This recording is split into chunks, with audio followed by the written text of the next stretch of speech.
4 ឆ្នាំមុនខ្ញុំជាបុគ្គលិកធ្វើការនៅក្រុមហ៊ុនឯកជនមួយកន្លែងកាលហ្នឹងខ្ញុំមានកូនទី2របស់ខ្ញុំអាយុ2ឆ្នាំ2ឆ្នាំមុនពេលដែលខ្ញុំមានគាត់លទ្ធផលការងារគឺល្អហើយយើងក៏មានពេលច្រើនធ្វើការងាររបស់យើងណាទោះជាពេលខ្លះវានៅហត់ព្រោះដោយសារខ្ញុំមានកូនទី1ខ្ញុំដែរអាយុ3-4ឆ្នាំដែរតែស្ថានភាពវារៀងចាប់ផ្ដើមលំបាកនៅពេលដែលខ្ញុំមានកូនទី2ហើយកូវីដហើយម៉ាក់ខ្ញុំក៏នៅហត់នឹងការមើលចៅពេកណាមួយគាត់អាយុច្រើនអញ្ចឹងគាត់ក៏ត្រឡប់ទៅផ្ទះទៅស្រុកកំណើតវិញអញ្ចឹងខ្ញុំក៏ត្រូវមើលកូនដោយខ្លួនឯងnăm mươiម្លងកូវីដសាលាបិទបើកអញ្ចឹងខ្ញុំក៏ត្រូវសម្រេចចិត្តយកកូនអាទូចហ្នឹងមកអอฟហ្វិសខ្លួនឯងហើយ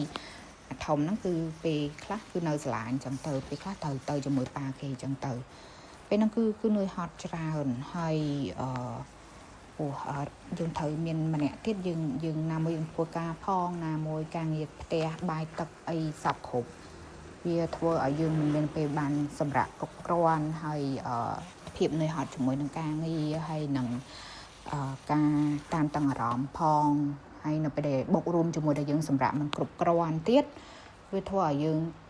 រាងកាយរបស់ខ្ញុំត្រូវ shock ហើយមានពេលមុនហ្នឹងខ្ញុំត្រូវចូលពេទ្យកាឡាម៉ែតទាំងពងធ្វើការក៏សុំមេចេញទៅហ្មងទៅពេទ្យឲ្យគ្រូសាគាត់មកយកឲ្យទៅពេទ្យទៅដល់ពេទ្យខ្ញុំនិយាយជាមួយពេទ្យមិនតាន់ចប់ផងក៏ត្រូវក្អួតនៅមុខពេទ្យហ្នឹងហ្មងនិយាយទៅគឺលទ្ធផល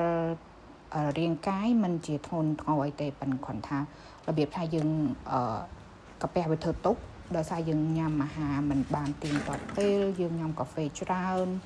យើងគេងមិនបានគ្រប់គ្រាន់ដល់ពេលចឹងរាងកាយវា shock ហើយវាលើប្រាប់យើងថា